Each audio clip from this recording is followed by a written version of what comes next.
Saya dibilang apa itu? Presiden boneka, saya dikendalikan oleh Pak Jokowi. Ya, seolah Pak Jokowi tiap malam telepon saya. Masalah ijazah dipersoalkan. Ya, nanti mari kita lihat dengan tolok ukur yang objektif, yang jelas. Salah satu tonggak pemerintahan di setiap negara adalah mampu atau tidak kita menjaga inflasi. Ini prestasi. Dan saya harus katakan,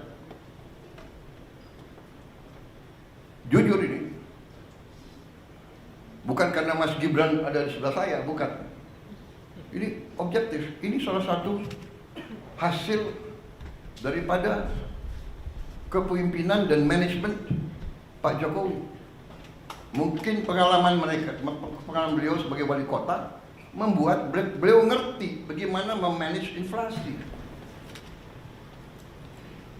Kita bisa lancar begini, kita bisa bagus begini karena transisi pemerintahan berjalan dengan lancar, dengan baik. Saya dibilang apa itu? Presiden boneka, saya dikendalikan oleh Pak Jokowi. Ya, seolah Pak Jokowi tiap malam telepon saya. Saya katakan itu tidak benar.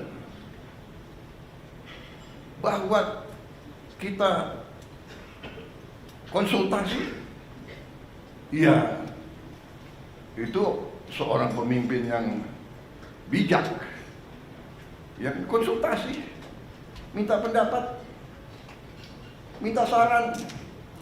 Beliau 10 tahun berkuasa. Saya menghadap beliau, nggak ada masalah. Saya menghadap Pak SBY, tidak ada masalah. Saya menghadap Ibu Mega, tidak ada masalah. Kalau bisa menghadap Gus Dur, nggak bisa. Bisa menghadap Pak Harto, iya kan? Menghadap Bung Karno kalau bisa. Loh, minta pandangan, minta saran. Pak Jokowi berhasil 10 tahun, orang suka tidak suka. Masalah ijazah dipersoalkan. Nanti ijazah saya ditanya-tanya. Iya kan? Ini ada wartawan banyak ya. Bukan, saudara-saudara ya. Kita ini di mana-mana saya katakan, dunia ini sedang penuh ketidakpastian. Ya. Dunia penuh dengan ketidakpastian. Kita rasakan sekarang. Kita rasakan, kita jujur, kita rasakan. Sekian puluh tahun kita menjadi the good boy. Ya kan? Ada negara yang besar, negara yang kuat. Bilang ke kiri, ya monggo. Bilang ke kanan, monggo. Kita ikut World Bank, kita ikut IMF, kita ikut. Ya kan? Tapi globalisasi, ya kita ikut. Tapi sekarang yang meninggalkan sistem yang mereka bangun, mereka sendiri. Free trade, monggo. Kita bingung jadinya. Yang dibilang Menteri Keuangan sedang di luar negeri ya. Sekarang ekonom-ekonom yang belajar sekian puluh tahun, sekarang harus belajar lagi. Prof, ya kan? Udah, harus belajar lagi. Dan memang kita perlu belajar lagi. Tapi kalau saya, kita punya Undang-Undang Dasar 45 yang merancang itu, yang membentuk itu, mereka yang melihat dan merasakan, oh, imperialisme kayak begini, penjajahan kayak begini. Mengalami Belanda, Jepang, mengalami pergolakan 20 mungkin 25, 28 tahun kita merdeka, 28 tahun kita merdeka, tidak pernah berhenti dari campur tangan asing. Peristiwa Madiun seolah itu komunis, ternyata yang membawa musuh Semaun semua itu adalah Belanda. Difasilitasi oleh Belanda. Belanda kuasai Batavia, semua lapangan terbang dikuasai. Bagaimana dia bisa sampai Madiun? Terus DITII, dokumen keluar Belanda, bahkan bukan DITII, Snoek Hoogronya juga Sandi Yuda, intelnya Belanda. Saudara-saudara, ini saya sampaikan terus karena kembali kita punya kekuatan Undang-Undang Dasar 45, khususnya di bidang ekonomi adalah pasal 33. Kalau disimak, setiap negara yang sedang bangkit punya semacam pasal 33. Jadi saudara-saudara, 6 bulan yang kita telah kerjakan, ternyata menurut saya kita boleh bangga dengan prestasi kita. Dan untuk itu saya ingin mengatakan bahwa sungguh-sungguh saya apresiasi, saya terima kasih kepada semua menteri, wakil menteri, kepala badan, wakil kepala badan dalam tim kita, dalam kabinet merah putih. Saya merasa kita bisa mencapai ini karena kerjasama yang baik di antara kita. Saya merasakan teamwork. Dalam 6 bulan kita kabinet paripurna hanya 6 kali. Ratas-ratas juga tidak terlalu sering.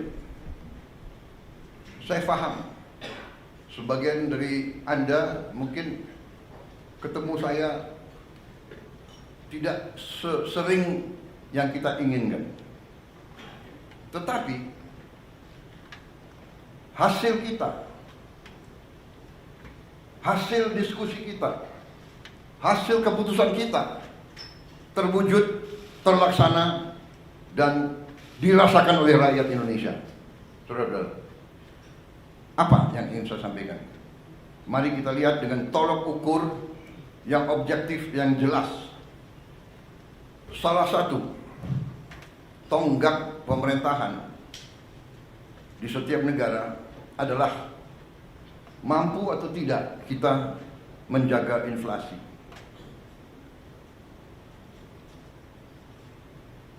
Inflasi kita salah satu terendah di dunia, mungkin di antara 5 negara yang terendah di dunia. Mungkin inflasi yang lebih rendah dari kita, mungkin Tiongkok ya, Mendagri. Ini prestasi. Dan saya harus katakan, jujur ini, bukan karena Mas Gibran ada di sebelah saya, bukan. Ini objektif. Ini salah satu hasil daripada kepemimpinan dan manajemen Pak Jokowi. Mungkin pengalaman beliau sebagai wali kota membuat beliau ngerti bagaimana memanage inflasi yang mungkin nggak ada di buku, nggak diajarkan di Harvard atau di MIT. Ada lulusan Harvard nggak di sini? Saya tidak. Saya sangat kagum sama Harvard. Saya ingin masuk dulu, nggak bisa masuk. Bisa masuknya ke toko bukunya aja. Yang penting Harvard. Wih, ini kebablasan nih, kok wartawan terus di sini. Tapi kita demokratis ya. Coba angkat tangan yang mengizinkan wartawan tambah 5 menit di sini. Angkat tangan. Oke. Demokrasi, Anda boleh di sini 5 menit lagi. Nggak apa-apa, karena ini sesuatu yang baik ya, bahwa saya sebagai, bisa dikatakan saya adalah